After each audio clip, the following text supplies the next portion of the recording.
Good morning, everybody. Happy Saturday. This is For the Woman Who, so welcome. And this is a place where we have a woman, tell their testimony about something that they have gone through that's particularly hard, a hard journey that they've had to walk through, and basically help us see how God was faithful to them through that situation. And hopefully for any woman who is currently walking through that situation, that those women will be encouraged and see that God is there giving them hope. So today we have Tarah McBride, and she is going to be talking to us about pregnancy loss.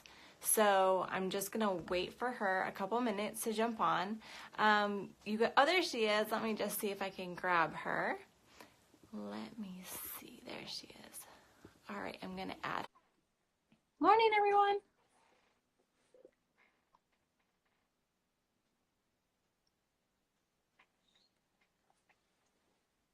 Hi. Oh, uh-oh. No, I don't hear you.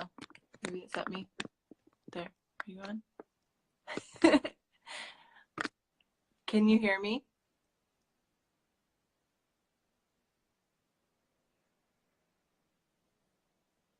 Hi, everyone. I can't hear you. I don't have any sound for you. Good morning, Kim.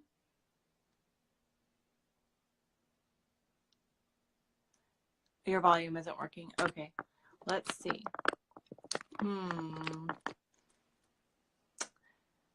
Have her swipe up. What does that do?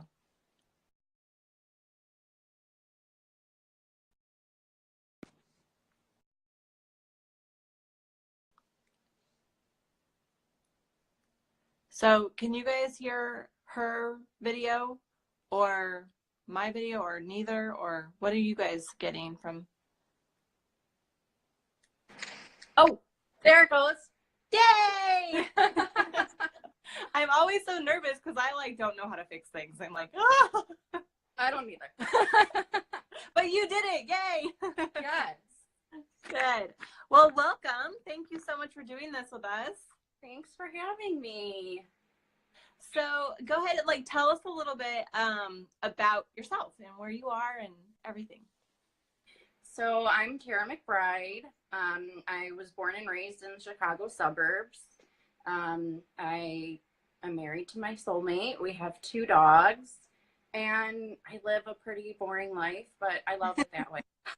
Yeah. Girl, I hear ya. What do you do for work, or do you work? I work in accounting, okay. So it's boring at work too and boring at home. So you have a math brain, though, obviously, which is my mom has one of those, and I never understand. I'm like, don't talk to me about numbers. So awesome. Okay. All right, let's ask you a few questions just so we can get to know you a little better. Okay. What is something that is a huge passion for you outside of Jesus, of course? For me, it would be writing. It's very cathartic for me, and I've really worked on sharing myself authentically, and I find that when I share my words with others, and the more raw and authentic and true I am, the more that it impacts other people. So that's been my passion. So what is your blog name? I know it's in your posts, but just so people who are on here can know. Filter Free Life. Filter Free Life. Okay. Yeah. And I just really want to encourage others to live a filter-free life. You know, the society we live in, I feel like everybody wants to put on this perfect image of, and tie it with a pretty bow. And that's not real life. And brokenness is still beautiful. Yeah, that's so good. I love that. I love your heart. And it's so important, I think, because it is we compare, that famous quote, we compare our behind the scenes to other people's highlight reels. And we're like, I'm failing at everything, Yeah. And we put but it's not real, people. Yes, totally. Yeah. Awesome. So would you describe yourself as an introvert or an extrovert? Hardcore introvert. High five to the introverts. Yes. And I think that's where sometimes a lot of like the writing and the communicating comes from, because we have so much to say still, but Yeah. we're not blabbing it to everyone. I guess, I don't know. Yeah, definitely. Totally. Awesome. Okay, so what would you normally get when you go to Starbucks? An iced caramel macchiato. Nice. That is a classic. I told my husband today though, I was like, I have to get pumpkin spice today. I have to. It's like, Already begun. has it been done yet? Good. I know. I was like, it's supposed to be like 97 here today, but I was like, I don't care. I have to do it. It's happening. Yeah, for sure. Yeah. Okay, so go ahead and tell us why you chose your topic, and just a little, about your story and what you've walked through. Sure. My topic is for the woman who has endured pregnancy loss. My husband and I have experienced 3 pregnancy losses. And it's really been difficult for me because we don't have any living children. And so I've met, other women that, have kids and have endured this as well. And for me, it's been a really difficult space because it's something that we've longed for and prayed for so long. And when when we went through our first loss, I just realized how much of a taboo topic it is. It makes people feel really uncomfortable to talk about. And I just feel like there's so much space for women that have gone through this to be able to share their experiences with other people and to help them feel less alone, to let them know that they're not crazy for feeling the way that they feel, to let them know that God is with them and he will carry you through. And also to try to help people that haven't gone through loss, that maybe know somebody that has, to help them walk through that and to meet them where they are, wherever that may be, and meet them with empathy and, try to find the right words to say to them and encourage them and point them to God. And so that's really been on my heart. And I feel like that's what God has been encouraging me to do. Yeah. And so, I just try to share as much of my heart as possible so that women that are in this space can feel a little less alone. Yeah. So what was that like as you entered into that? And I think you wrote about that in your article. It was like, of course, this is not something that anyone ever dreams is going to happen to them. Right. And how did you enter that season, and how did you feel about God in regards to that? I was angry. Yeah. I mean, the true honesty is I was very angry. I was questioning why me. I was feeling so much shame and guilt, and I was questioning what I did to deserve this. And so God really met me there, and he really showed me that I'm not that powerful. I don't have the power to make something like this happen. None of my past decisions or my sins have led up to this moment. So after the initial, feelings of anger towards him, I really, would cry out to him and ask him to show me, what I need to do with this. And I did feel early on that God had me here for a reason, and I'm still trying to figure that out.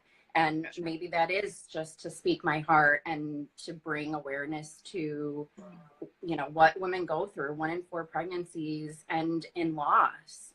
And, it's just not the initial loss of losing your child. It's also the loss and grieving the hopes and dreams that you had for this baby. And, God has really worked in me so much when it comes to this space, to know that there's nothing that I've done to deserve this, but he's going to carry me through. Yeah, that's so, so good. Yeah.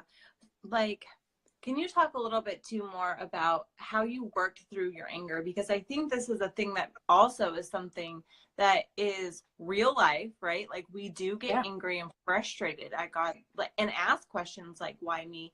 But no one talks about that either. You know, like Right. we're not supposed to be angry at God. But if we're honest, like we've all had those seasons. Yes. So how did you like wrestle that through, and like how did you feel like the Lord interacted with you in the middle of that? Um, for me, it's like God knows your heart. So Mm-hmm. you can put on this front all you want that everything's fine, and I'm a Christian and I believe in God and his faithfulness and his goodness, but he knows us Yeah. through and through. And Right. so I found that, just writing, like Mm-hmm. writing to him or sitting down by myself and just having a conversation with him, just being real. And it's just the things that God has placed on my heart, the things that God has placed on my path, um, has really helped me to move past the anger. Sure. Um, Sure. But yeah, and I think like it's so important to hear someone's story and saying like that is a part of it. Like you're not a broken bad Christian if you go through that part. Like right. you said in your article too, like that is like part of the grieving process as well. Like Yes. it's okay to like it's human to ask why and hurt like that. So Yes. yeah. Yeah. Okay. So obviously you've had several of these like very hurtful experiences. How if someone was walking through that right now, how long can they expect to kind of be in the depth of that? I mean, is it different for every person? What would you say to that kind of thing? I definitely feel like it's going to be different for every person. And it also comes in waves. Okay. Early on, I was angry. Then I got to a place of complete peace. And then I would revisit those feelings of anger and guilt and shame. And Mm, so I found myself getting really frustrated with myself because, I tend to be a go getter and I like to make a list and be able to check things mm, off. And so once I felt like I was done with a certain stage in my grieving process, then months down the line, I would get back to that initial stage. I would get really frustrated. Um, and it's like, that's grief. It's a roller coaster and, you don't have any control over it. And so really allowing myself to step into these emotions, acknowledge them, and then yeah. work through them with God has really, really helped me. Okay. And just, feeling comfortable expressing my true, honest emotions, even if it makes people feel uncomfortable, you have to Yeah. really step into that and lean into that and trust that God is going to push you through it because ultimately he will. Yeah. Well, how did you find dealing with the reactions of other people? That's been really hard. And Okay. that's something that just recently I've learned to deal with. Um, people will say things where they mean well, but it's not really what you need to hear. Okay. Um, sometimes people, I found a lot of people don't want to talk about it. And my way of keeping my son's legacy alive is talking about him, sharing my story, sharing how he's impacted my life and still to this day impacts my life. And so just recognizing and extending grace to yourself and to other people. It's really a situation that no one understands unless they've walked through it themselves. And so keeping that perspective is really important. And then also allowing yourself to kind of distance yourself from the people that aren't filling your cup. That doesn't mean that you have to wish them ill will. It doesn't mean that you can't have a relationship with them, but just setting up those boundaries so Sure. that you can move on in your healing. but you're not being damaged and brought down by anybody else. Yeah, that's really good. Okay. What was one choice that you had to make during this time, or during every time you've had to do it, that was really hard for you to make, but you knew you had to? Letting God take control. Mm-hmm. I like to have control over everything. I like to plan things. And this is something that's completely out of my control. You know, we did everything right. We did everything that we were supposed to do. I took care of myself. But ultimately, you know, it wasn't meant to be. And so really learning to let God take the wheel, and trusting that he's already written my story. He knows the end to all of this. There's nothing that I can do to change how this season in my life is going to end. And just really giving up that control. And it's really difficult, and it's a daily decision that I have to make, sometimes an hourly decision.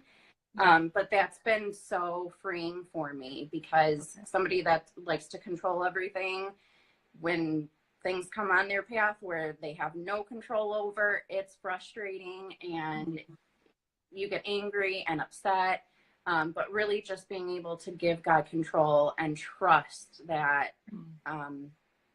he's written my redemption song. So right. Wow, that's powerful.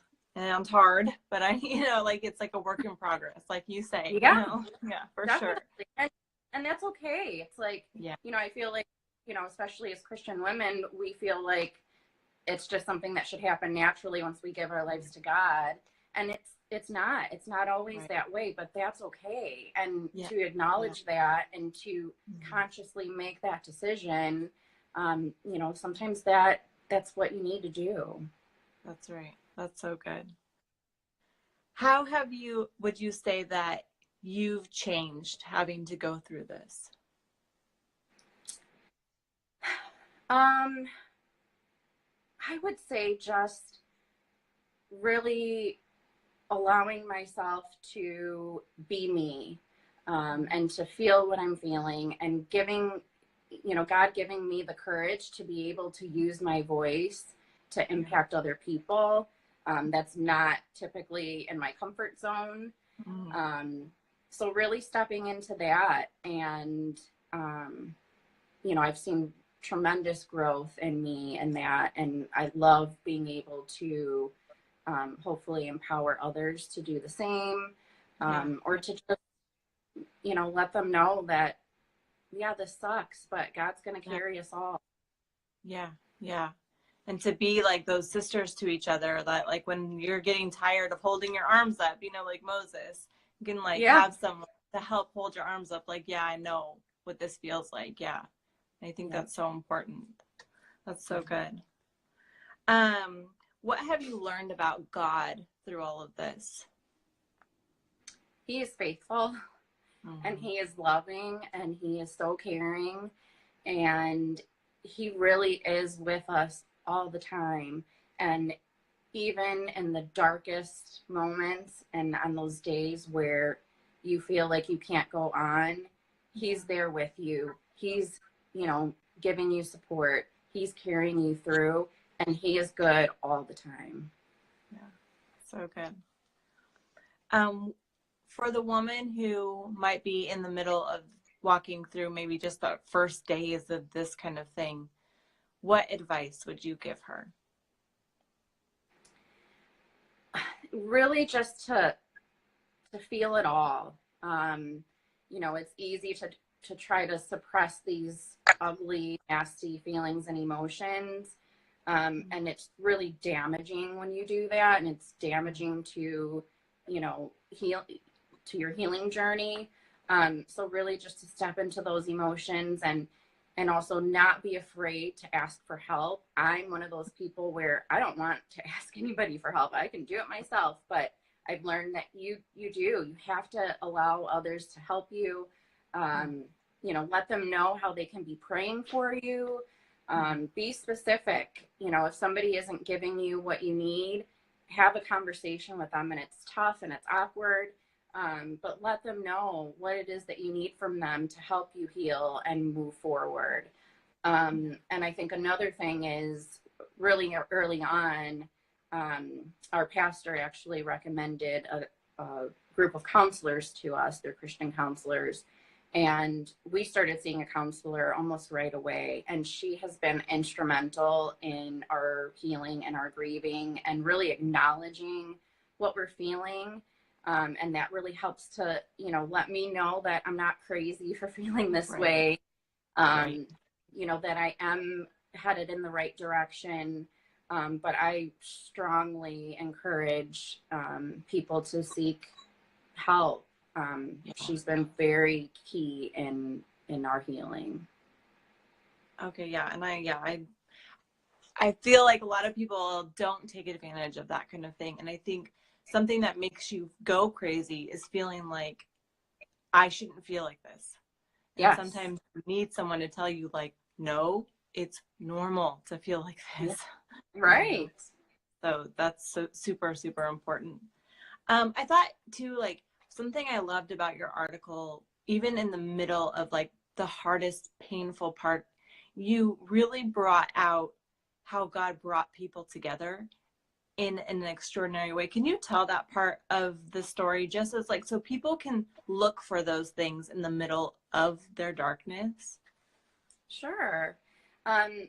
So for me, it was that first day, the day that we lost our son. I was sitting in the hospital room surrounded by family and our pastor, and it really hit me how good God is and how he had his hands over this entire situation.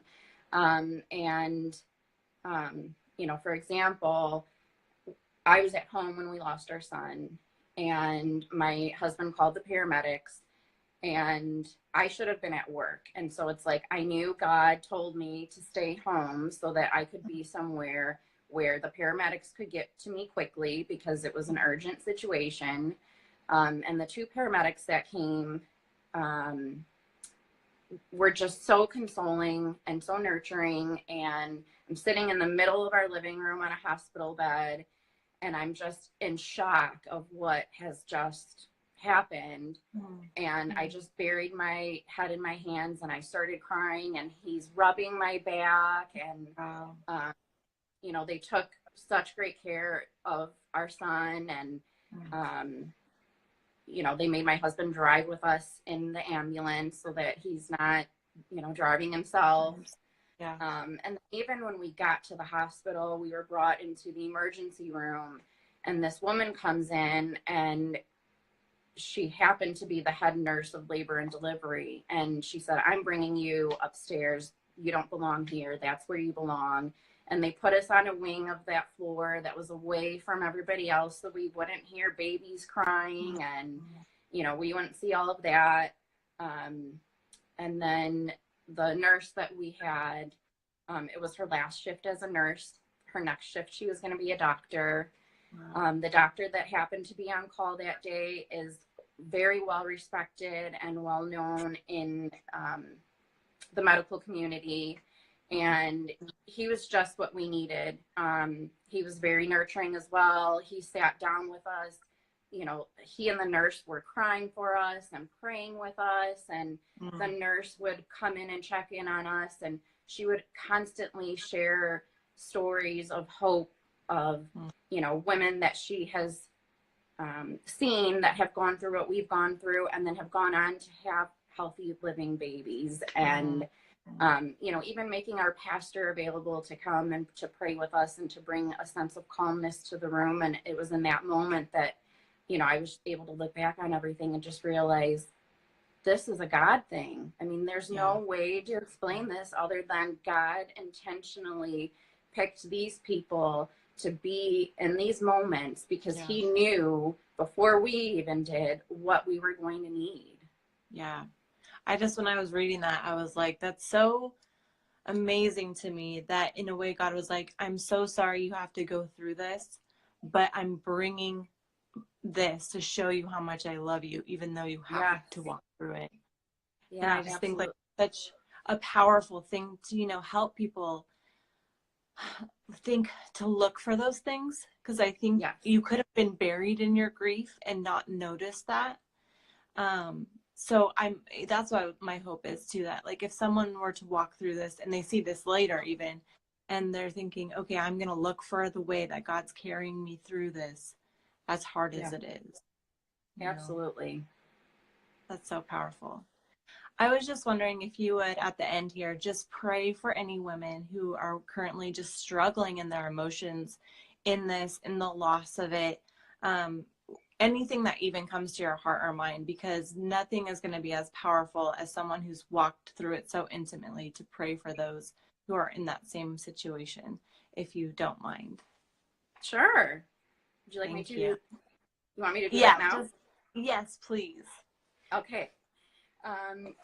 God, please be with those that are either experiencing this, whether it's new or if they've been going on this journey for years. Please comfort them. Please remind them that you're there. Please help them to feel you always, especially in those dark moments. Please give them the courage and strength to never give up. Please allow them to have the courage to share their story so that other women can find hope and strength in what they're going through. I pray that you just give them the comfort that they need every single day and every moment. I pray this in your name. Amen. Thank you so much. And so you guys, her Instagram name is Tarah McBride, Tarah with an H, right? Yes. Is that right?